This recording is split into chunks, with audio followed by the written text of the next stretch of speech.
وإنه لتذكرة للمتقين.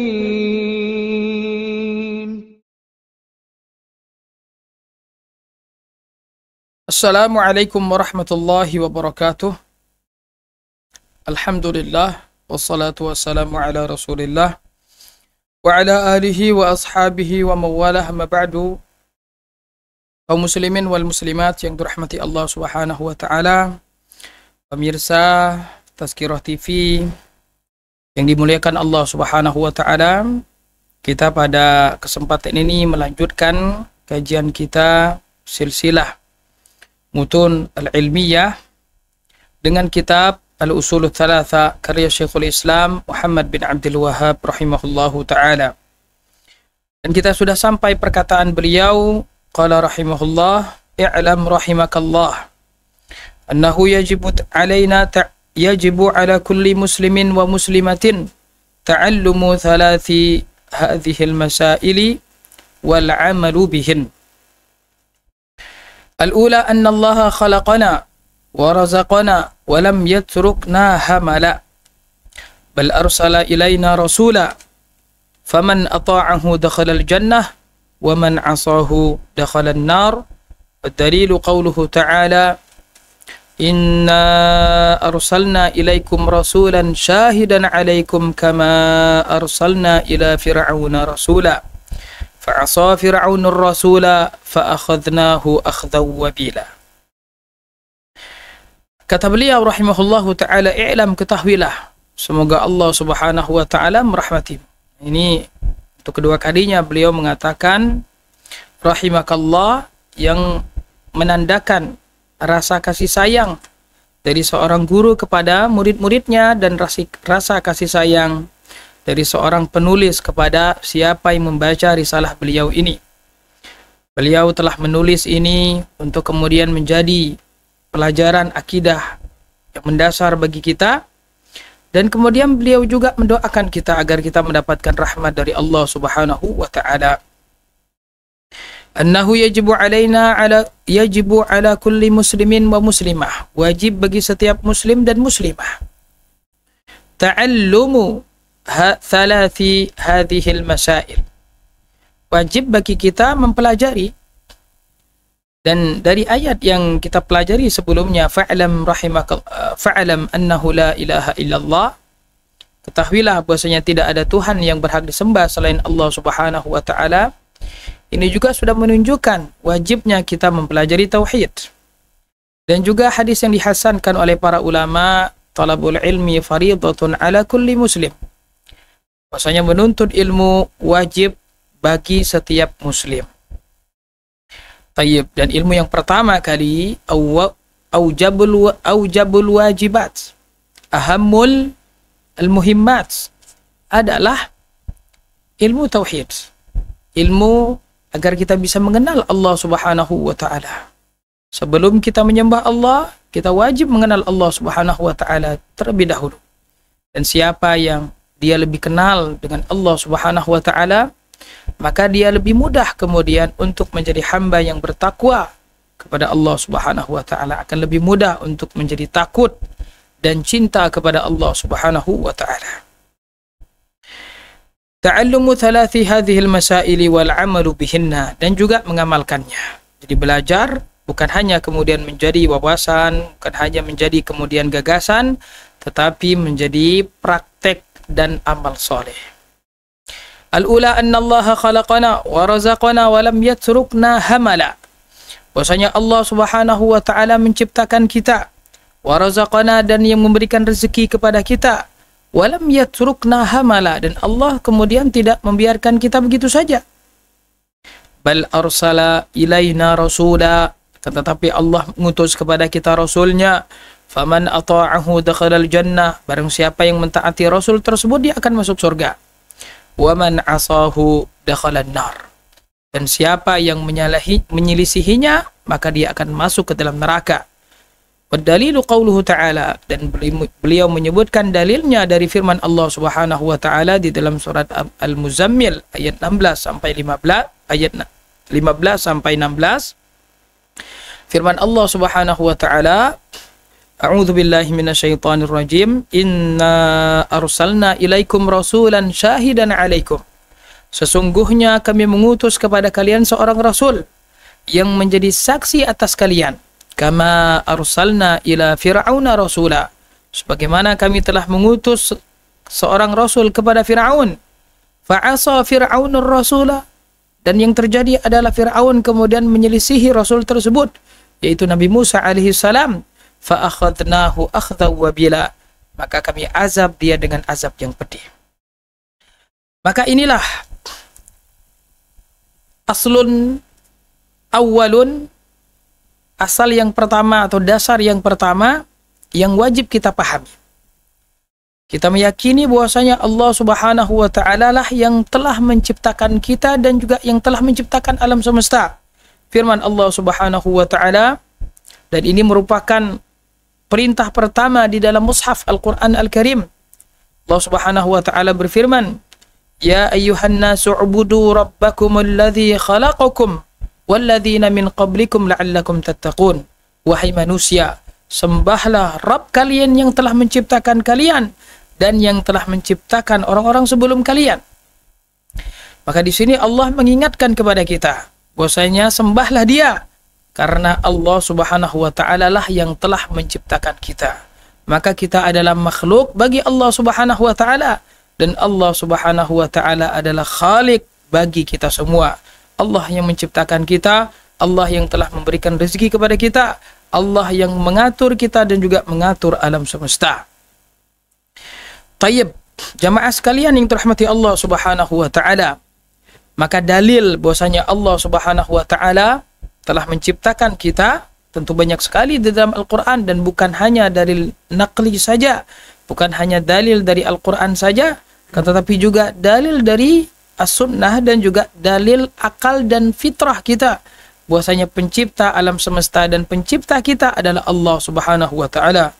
Allah Subhanahu wa ta'ala berfirman, وَلَقَدْ خَلَقْنَاكُمْ ثُمَّ صَوَّرْنَاكُمْ. Sesungguhnya kami telah menciptakan kalian dan juga telah membentuk kalian. Allah Subhanahu wa ta'ala di dalam banyak ayatnya mengatakan hal tersebut. Tayyib. Dan juga Allah Subhanahu wa ta'ala mengatakan, dan ini juga termasuk di dalamnya dalil akli, dalil akal yang menunjukkan bahwasanya kita ada karena ada yang menciptakan dan tidak kemudian hadir tanpa pencipta. Tidak hadir tanpa sesuatu yang tidak disengaja, tapi sesuatu yang ada penciptanya dan sesuatu yang memang betul-betul sengaja diciptakan. Allah Subhanahu wa ta'ala berfirman di dalam surat At-Tur, Am khuliqu min ghairi syai'in am humul khaliqun. Apakah mereka diciptakan dari sesuatu yang tidak ada? Artinya mereka ada tanpa pencipta. Am humul khaliqun. Ataukah mereka sendiri yang menciptakan diri mereka? Tayyib. Jadi dari sini kita ditanya, dan pertanyaan ini adalah pertanyaan tantangan, agar kita kemudian mengakui pencipta kita hanyalah Allah Subhanahu wa ta'ala. Am khuliqu min ghairi syai'in. Apakah mereka diciptakan dari sesuatu yang tidak ada? Artinya kita ada begitu saja? Tidak mungkin tentunya. Alam semesta yang begitu luas dan beragam dan yang begitu canggihnya, tenang, tentram, tidak mungkin tanpa pencipta Allah Subhanahu wa ta'ala. Nah, kalau kita ada, tayyib, kemudian juga kita diciptakan oleh Allah Subhanahu wa ta'ala, tayyib, dan Allah Subhanahu wa ta'ala kemudian amhumul khaliqun, tayyib, atau kalian sendiri yang menciptakan kalian. Ini juga sesuatu yang tidak mungkin juga. Kita ada dengan sendirinya tidak mungkin, dan kita menciptakan diri kita juga tidak mungkin. Maka kemudian yang mungkin adalah apa? Allah Subhanahu wa ta'ala lah yang menciptakan kita. Dan Maha Pencipta pastinya Dia adalah yang Maha Kuasa. Dan yang Maha Kuasa pastinya Dia sendirian. Itulah Allah Subhanahu wa ta'ala, Tuhan kita yang Maha Esa, yang Maha Kuasa, yang menciptakan alam semesta dengan sendirinya. Tayyib. Dan juga fitrah manusia mengakui bahwasanya ketika dia dalam keadaan sempit, ketika dia dalam keadaan susah, di mana semua makhluk kemudian tidak ada yang bisa dia datangi untuk meminta bantuan, maka tidak ada jalan dan tidak ada tempat lain pada saat itu kecuali mengangkat tangan ke langit dan bermohon kepada Allah Subhanahu wa taala pencipta alam semesta. Nah, ini kadang terjadi pada manusia-manusia dalam keadaan tertentu. Terkadang dia sebelumnya lupa dengan Allah, tetapi ketika diberikan kesempitan, ketika dia sudah ditinggalkan oleh manusia, maka fitrahnya kemudian mengajaknya untuk meminta kepada pencipta alam semesta, Allah Subhanahu wa taala. Ibnu Katsir rahimahullahu taala menyebutkan bagaimana dalil akli tersebut telah dijelaskan oleh para ulama-ulama kita terdahulu akan adanya pencipta alam semesta, yaitu Allah Subhanahu wa taala. Dan beliau menyebutkan bagaimana Abu Hanifah berdalil bahwasanya bukti bahwasanya alam semesta ini ada penciptanya, yaitu Allah Subhanahu wa taala. Katanya ketika dia ditanya apa bukti Allah itu ada, apa bukti pencipta itu ada, katanya dia balik bertanya. Katanya, saya heran. Ada sebuah kapal yang dia lalu lalang membawa muatan, kemudian dia turunkan muatan tersebut, tetapi tidak ada nakodanya, tidak ada sopirnya, tidak ada yang mengendalikan kapal tersebut. Aneh, saya kata. Tayyib. Kemudian ada orang yang tadi bertanya kepada Abu Hanifah, mengatakan tidak mungkin, mana ada kapal tanpa yang mengemudikannya. Nah, kemudian Abu Hanifah mengatakan begitu juga alam semesta. Tidak mungkin alam semesta ini yang berjalan sampai hari ini tanpa ada pengendalinya Allah Subhanahu wa taala. Imam Syafi'i rahimahullah berdalil dengan bagaimana ada warak tut, daun tut, ya, ketika dia dimakan oleh ulat sutra, maka kemudian yang dia keluarkan kemudian sesuatu yang kemudian menjadi sutra. Ketika dimakan oleh kambing, yang dikeluar adalah kotoran yang kemudian menjadi pupuk. Ketika dimakan oleh hewan yang lain, yang kemudian menjadi daging, dan lain sebagainya. Tayyib, maka satu barangnya, tetapi kemudian yang keluar berbeda-beda. Nah, berarti memang ada yang merancang hal tersebut dan tidak mungkin terjadi dengan sendirinya. Imam Malik rahimahullah berdalil dengan keanekaragaman alam semesta, bahasa, suara, dan lain sebagainya. Tidak mungkin ada keragaman ini tanpa ada yang mendesain dan menciptakannya.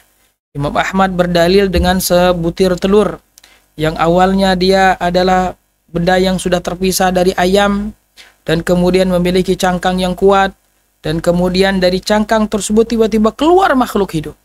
Tidak mungkin telur ini kemudian ada dengan sendirinya tanpa dari benda mati kemudian menjadi sesuatu benda hidup yang terbang, yang bergerak, yang berlari begitu. Tidak mungkin itu terjadi begitu saja, pasti ada yang merancangnya, pasti ada yang menciptakannya, yaitu Allah Subhanahu wa ta'ala. Dan juga secara akal kita jemaah sekalian dirahmati Allah, manusia yang Allah Subhanahu wa ta'ala berikan akal. Dan di sana ada hewan-hewan yang tidak diberikan akal. Manusia yang Allah berikan bumi, dan bumi ini ditundukkan oleh manusia. Tayyib. Maka tidak mungkin kemudian manusia terlahir, tumbuh, kemudian mati begitu saja. Tidak dimintai pertanyaan, tidak dimintai pertanggungjawaban, tidak ditanya di akhirat nanti. Sedangkan dia sudah diberikan kelebihan-kelebihan dari makhluk yang lain. Maka akal manusia kemudian mempertanyakan, apa tujuan saya diciptakan? Dari mana saya berasal dan kemana saya akan kembali? Ini fitrah kita manusia yang masih sehat seperti itu. Maka ini semua adalah dalil-dalil, baik itu dalil naqli dan dalil akli serta fitrah, menunjukkan bahwasanya alam semesta ini ada penciptanya, dan penciptanya satu-satunya adalah Allah Subhanahu wa ta'ala, dan Allah Subhanahu wa ta'ala menciptakan kita memiliki tujuan. Tayyib, memiliki tujuan. Dan tujuan Allah Subhanahu wa ta'ala menciptakan kita adalah agar kita mengabdi, beribadah, mentauhidkan Allah Subhanahu wa ta'ala. Sebagaimana firman Allah Subhanahu wa ta'ala dalam surat Az-Zariyat, "Wa ma khalaqtul jinna wal insa illa liya'budun." Tidaklah aku ciptakan jin dan manusia kecuali hanya untuk menyembah Allah Subhanahu wa ta'ala. Nah, inilah tujuan kita diciptakan. Tidaklah kita diciptakan kecuali untuk menyembah Allah Subhanahu wa ta'ala semata. dan tidak menyekutukan Allah Subhanahu wa taala dengan apapun. Tayyib. Dan kemudian Allah Subhanahu wa taala agar kemudian menyempurnakan hujahnya, mengutus para rasulnya, menurunkan kitab-kitabnya, maka dengan diturunkan para rasul tersebut dan kemudian diturunkan kitab-kitabnya agar kita mendapat petunjuk ketika kita hidup di muka bumi ini. Tidak kemudian kita tersesat, tidak kemudian kita bingung, tidak tahu bagaimana cara menyembah Allah. Maka diutus para rasul tersebut. Dan seharusnya kewajiban bagi kita adalah ketika Allah mengutus para rasulnya, wajib bagi kita mentaati para rasul-rasul tersebut. Dan kita menjadi umat yang terakhir. Allah Subhanahu wa taala telah mengutus kepada kita Nabi kita Muhammad sallallahu alaihi wasallam, nabi yang paling mulia, rasul yang paling utama, dan tidak ada lagi nabi setelah beliau sallallahu alaihi wasallam. Maka setelah kita mengikrarkan syahadatut tauhid, wajib bagi kita kemudian mengikrarkan syahadatul risalah, bahwasanya Muhammad sallallahu alaihi wasallam, Muhammad bin Abdullah bin Abdul Muttalib bin Hashim bin Abdi Manaf, yang lahir di Mekah, wafat di Madinah, yang diberikan kepadanya Al-Quran, yang kemudian diberikan kepadanya hikmah, yang menjadi nabi dan rasul kita, yang wajib kita ikuti, dan kita membenarkan semua yang beliau sampaikan, dan kita tidak menyembah Allah Subhanahu wa taala kecuali dengan perintah dari Nabi kita Muhammad sallallahu alaihi wasallam. Tayyib. Ini yang pertama. Yang kedua adalah kata beliau ats-tsaniyah. Anna Allah la yarda an yushraka ma'ahu ahadun fi ibadatihi, la malakun muqarrabun wa la nabiyyun mursalun. والدليل قوله تعالى وأن المساجد لله فلا تدعوا مع الله أحدا. طيب.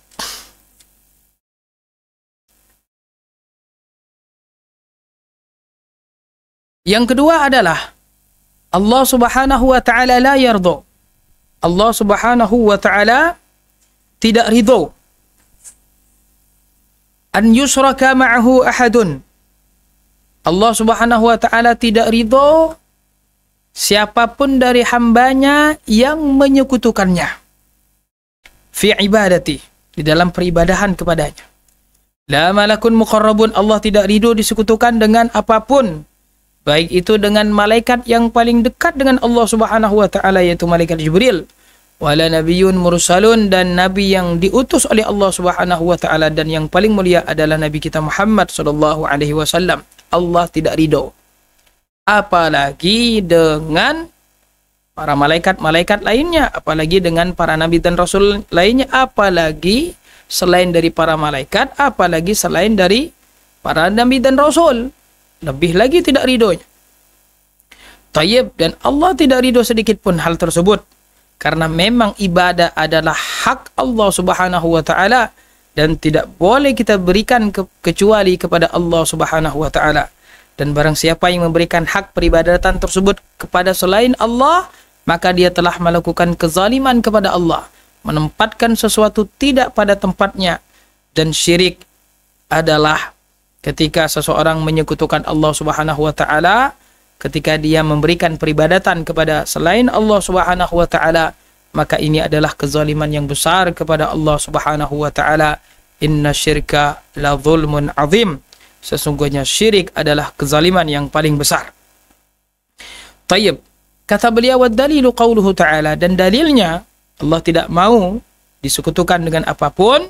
Wa annal masajida lillahi fala tad'u ma'allahi ahada.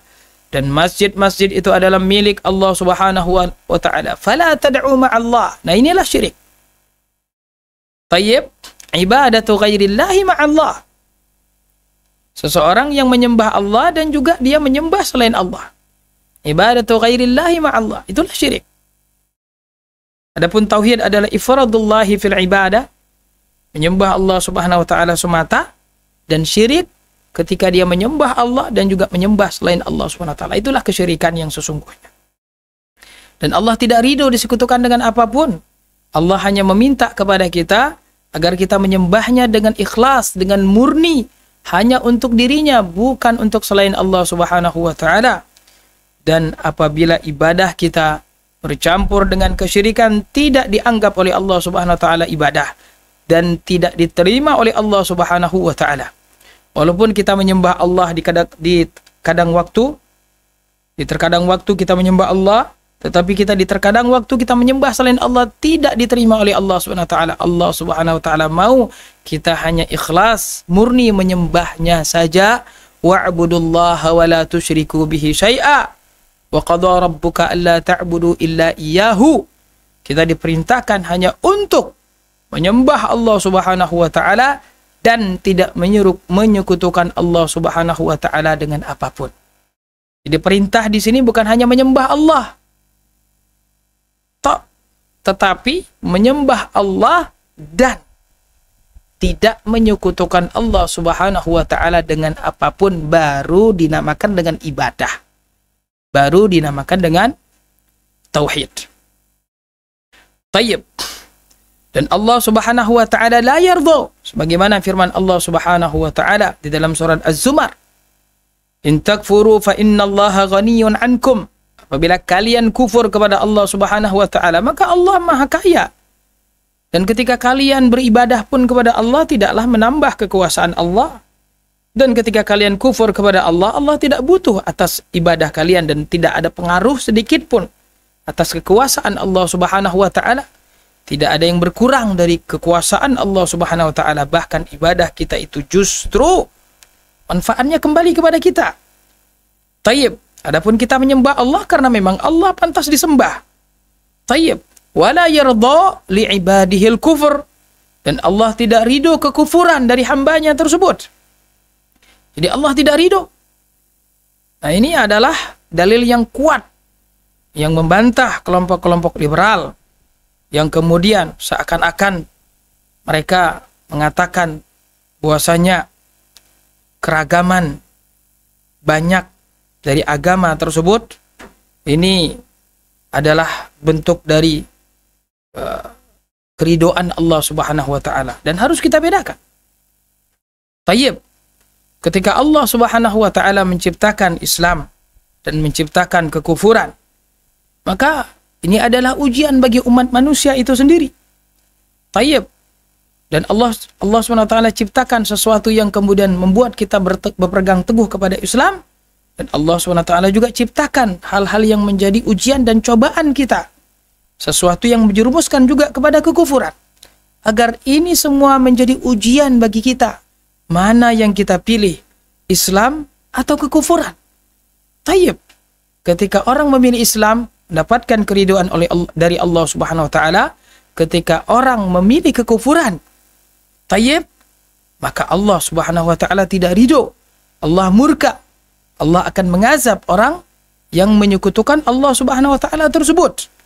Tayyib. Jadi kita harus memahami dari sisi hikmah mengapa kemudian Allah Subhanahu wa taala ciptakan kekufuran. Bukan berarti Allah Subhanahu wa taala ridho. Dari itu para ulama menyebutkan izin dari Allah Subhanahu wa taala itu ada dua. Ada iznun kauni dan ada iznun syar'i. Sesuatu yang diizinkan oleh Allah terjadi walaupun itu diridhoinya ataupun tidak diridhoinya. Wa iznun syar'i, sesuatu yang terjadi dan hal tersebut diridhoi oleh Allah Subhanahu wa taala.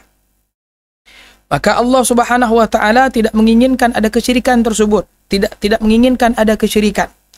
Baik yang kita jadikan sebagai sekutu bagi Allah tersebut adalah para malaikat pun tidak boleh. Nabi kita Muhammad SAW pun tidak boleh. Tetap saja itu hukumnya syirik. Tidak seperti sebagian orang mengatakan enggak, syirik itu katanya kalau seandainya kita menyembah sujud rukuk katanya ke kuburan. Kalau kita sembah sujud rukuk kepada pepohonan, kepada lautan dan lain sebagainya. Tayyib, maka kita katakan ibadah itu bukan hanya sekedar sujud dan rukuk, tetapi ketika kita memanggil sesuatu yang gaib, kita berdoa kepada sesuatu yang gaib, dan kita menganggap dia memberikan kemanfaatan dan menghilangkan kemudaratan bagi kita, maka itu juga sudah ibadah. Itu juga adalah ibadah, yaitu doa. Yang kata Nabi SAW, ad-du'a huwal ibadah. doa itu adalah ibadah yang tidak boleh kita berikan kepada selain Allah Subhanahu wa taala, walaupun dia adalah Nabi kita sallallahu alaihi wasallam yang paling mulia. Nabi kita sallallahu alaihi wasallam nabi yang paling mulia pun tidak boleh kita berikan peribadatan secuil pun tidak boleh. Dan Nabi kita sallallahu alaihi wasallam juga tidak ridho. Ada seseorang yang mengatakan kepada Nabi sallallahu alaihi wasallam sebagaimana dalam Adabul Mufrad, yang mengatakan Masya Allah wa syi'ta. Kemudian Nabi kita sallallahu alaihi wasallam langsung marah. Kata Nabi kita, aja'altani lillahi nidda. Ada orang yang mengatakan terserah Allah dan terserahmu wahai Rasul. Rasul marah dan kemudian mengatakan, apakah engkau menjadikan saya sekutu bagi Allah Subhanahu wa taala?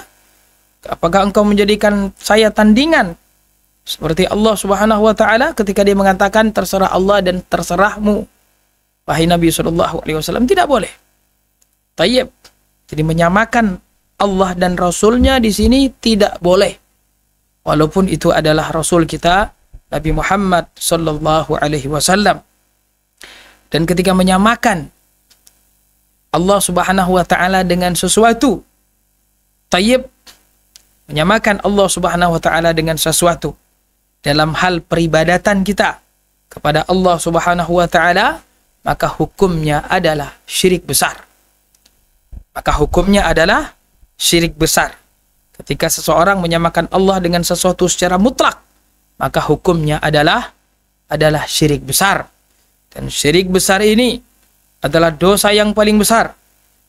Syirik besar menghapuskan seluruh amal saleh yang kita lakukan. Sebagaimana firman Allah Subhanahu wa taala, la in asyrakta la yahbatanna 'amaluka wa la takunanna minal khasirin. Kalau engkau berbuat kesyirikan, akan dihapus oleh Allah Subhanahu wa taala semua amal salehmu. Dan siapa yang mati dalam keadaan kesyirikan, Allah katakan innahu man yusyrik billahi faqad harramallahu alaihi jannah. Allah haramkan atasnya surga, wa ma'wahun nar, dan tempatnya di neraka, wa ma lidzalimina min ansar, dan tidak ada pertolongan bagi orang-orang yang zalim. Allah Subhanahu wa taala kita Maha Pengampun. Allah Subhanahu wa taala Maha Penerima taubat, tetapi tidak dengan orang yang mati dalam keadaan kesyirikan. Allah Subhanahu wa taala berfirman, innallaha la yaghfiru an yushraka bihi wa yaghfiru ma duna dzalika liman yasha wa man yusyrik billahi faqad dhalla dhalalan ba'ida. Allah tidak akan mengampuni dosa kesyirikan dan akan mengampuni dosa selain dari kesyirikan. Karena kesyirikan adalah kezaliman yang paling besar kepada Allah Subhanahu wa taala yang tidak diridhoi oleh Allah Subhanahu wa taala. Tayyib. Kemudian yang ketiga kata beliau, ats-tsalitsatu anna man ata'a Allah wa anna man ata'a ar-rasula wa wahhada Allah. Kalau dia tadi sudah menjalankan yang pertama, itu taat kepada Rasul. Wa wahhada Allah, dan dia telah mentauhidkan Allah Subhanahu wa taala. La yajuzu lahu muwalatu man hadda Allah wa rasulahu walau kana aqraba qarib. Kata beliau, barang siapa yang telah mentaati Rasul dan telah mentauhidkan Allah, tidak boleh baginya memberikan wala, loyalitas, cinta kasih, pembelaan, pertolongan, kecondongan kepada siapa yang memusuhi Allah dan Rasulnya, walau kana aqraba qaribin, walaupun orang yang memusuhi tersebut adalah kerabat kita yang paling dekat. Wadarilu qauluhu ta'ala, dan dalilnya adalah firman Allah Subhanahu wa ta'ala. Dan inilah ciri-ciri dakwah tauhid Ahlus Sunnah wal Jamaah, selalu membimbing manusia agar mereka kembali kepada ayat-ayat Al-Quran, kembali kepada dalil, kembali kepada petunjuk dari Allah Subhanahu wa ta'ala. La tajidu qauman yu'minuna billahi wal yawmil akhir yuwadduna man haddallaha wa rasulah. Tidak engkau dapatkan kaum yang mereka beriman kepada Allah dan hari akhir. Tidak akan dapatkan kaum yang seperti itu, mereka beriman kepada Allah dan beriman kepada hari akhir, dan mereka juga kemudian mencintai, menyayangi, mengasihi orang-orang yang memusuhi Allah dan Rasulnya. Itu tidak akan ada. Walau kanu aba'ahum, walaupun mereka yang memusuhi Allah dan Rasulnya tersebut adalah ayah-ayah mereka, au abna'ahum, anak-anak mereka, au ikhwanahum, saudara-saudara mereka, au ashiratahum, atau keluarga mereka, ulaika kataba fi qulubihimul iman, Mereka itu yang sudah menancap iman di dalam hati mereka. Wa ayyadahum biruhil qudus biruhim minh, dan Allah perkuat mereka dengan ruh darinya. Wa yudkhiluhum jannatin tajri min tahtihal anhar, dan Allah akan memasukkan mereka ke dalam surga yang mengalir di bawahnya sungai-sungai. Khalidina fiha, mereka kekal di dalam surga. Radhiyallahu anhum wa radu'an, Allah ridho kepada mereka dan mereka pun ridho terhadap Allah Subhanahu wa taala. Ulaika hizbullah, mereka itu adalah hizbullah, mereka itu adalah golongan Allah Subhanahu wa taala. Ala inna hizballahi humul muflihun, ingatlah sesungguhnya golongan Allah Subhanahu wa taala, mereka itulah orang-orang yang beruntung. Tayyib. Maka jemaah sekalian yang dirahmati Allah Subhanahu wa taala, inilah al-wala dan al-bara. Setelah kita mentauhidkan Allah Subhanahu wa taala, kita kemudian wajib kemudian memberikan loyalitas kita kepada Islam dan kaum muslimin. Dan wajib kemudian kita benci kepada kekufuran dan orang-orang kafir. Tayyib. Ini adalah bagian dari makna syahadat. Bagian dari kekufuran kita kepada kesyirikan. Tayyib. Dan kebencian ini bukan berarti kita kemudian meninggalkan muamalah dengan mereka, bukan berarti kita mengganggu mereka, bukan berarti kita kemudian membunuh mereka, bukan. Bencian ini di dalam hati kita, bahwasanya kita membenci apa yang dibenci oleh Allah Subhanahu wa taala, dan itu sesuatu yang sangat harus dan sangat wajar sekali. Tayyib. Kita secara kehidupan kita sehari-hari saja, kalau ada orang yang mencela ayah kita, kalau ada orang yang mencela ibu kita, menyakiti ayah kita, menyakiti ibu kita, tentu kita juga akan ikut serta di dalam hal tersebut. Tayyib, ini dalam kehidupan manusia. Tayyib, kecuali kalau ada hal-hal yang memang bertentangan dengan syariat, misalnya walaupun dibenci oleh ayah kita tapi kita tetap cinta. Tayyib, karena memang akan tetapi misalnya dalam perkara tabiat manusia, maka demikian adanya. Tayyib, kita mencintai seseorang, maka kita juga mencintai apa yang dia cintai. Itu baru cinta yang benar. Tayyib. Tapi kalau kita kemudian bermesraan dengan orang-orang yang kemudian dibenci oleh ayah dan ibu kita, dan hal itu kemudian membuat dia murka, maka ini tentu bukan kecintaan yang benar kepada ayah dan ibu. Allah Subhanahu wa taala min babi aula. Tayyib. Ketika kita kemudian telah mencintai Allah, maka kita mencintai apa-apa yang dicintai oleh Allah. Dan ketika kita telah mencintai Allah dan kita juga benci apa yang dibenci oleh Allah Subhanahu wa taala, dan Allah membenci kekufuran dan orang-orang kafir, maka kita juga demikian. Tayyib. Dan dalilnya di dalam surat Al-Mujadalah di sini, dan juga di dalam ayat-ayat lainnya. Kata Allah Subhanahu wa taala di dalam surat Al-Mumtahanah, "Qad kanat lakum uswatun hasanatun fi Ibrahim walladzina ma'ah idz qalu liqaumihim inna bura'a'u minkum wa mimma ta'buduna min dunillahi kafarna bikum wa bada bainana wa bainakumul adawatu wal baghdha abadan hatta tu'minu billahi wahdah."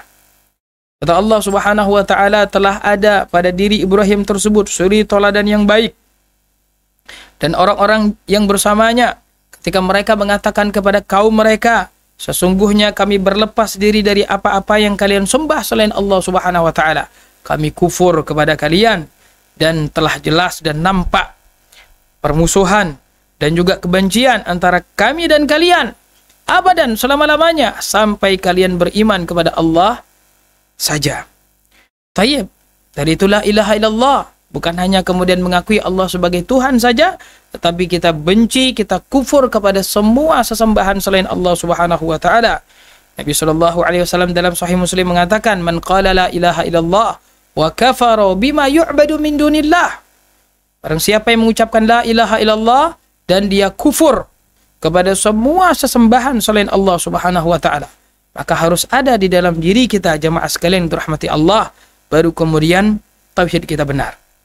Dan sekali lagi, dari satu sisi kita benci kepada kekufuran dan pelaku kekufuran, satu sisi kita boleh berbuat baik kepada orang-orang kafir, boleh. Dan ini tidak bertentangan. Apalagi orang-orang kafir itu adalah kerabat kita, tetangga kita, saudara kita, boleh kita berbuat baik kepada mereka. Membantu mereka, menolong mereka, boleh. Tayyib, apalagi kemudian kita di situ ada sisi dakwahnya, mengajak mereka ke dalam agama Islam. Maka ini sesuatu yang sangat boleh sekali. Tayyib, kemudian kita bermuamalah dengan mereka. Rasul SAW dan para sahabat pun bermuamalah dengan orang-orang kafir. Tapi ketika harus kemudian dalam keadaan tegas, maka Rasul SAW tegas. Tidak ada campur baur di dalam agama. Tidak ada campur baur di dalam urusan akidah. Kita boleh bermuamalah dengan orang kafir, tayyib, tetapi tetap saja kita mengakui bahwasanya tidak ada agama yang benar kecuali agama Islam. Tidak ada agama yang memasukkan seseorang ke dalam surga kecuali agama Islam. Sesuatu yang harus betul-betul kita pahami jamaah sekalian dirahmati Allah, agar Islam kita diterima oleh Allah Subhanahu wa taala, agar Islam kita tidak sia-sia. Tayyib. Baik jemaah sekalian dirahmati Allah Subhanahu wa taala, kita cukupkan sampai di sini kajian kita dan akan bertemu lagi di pertemuan yang akan datang di dalam perkataan beliau, i'lam arsyadakallahu li ta'ati annal hanifiyyata millata Ibrahim ila akhirih. Kita tutup dengan kafaratul majlis. Subhanakallahumma rabbana wa bihamdika asyhadu an la ilaha illa anta astaghfiruka wa atubu ilaik. Wassalamu alaikum warahmatullahi wabarakatuh.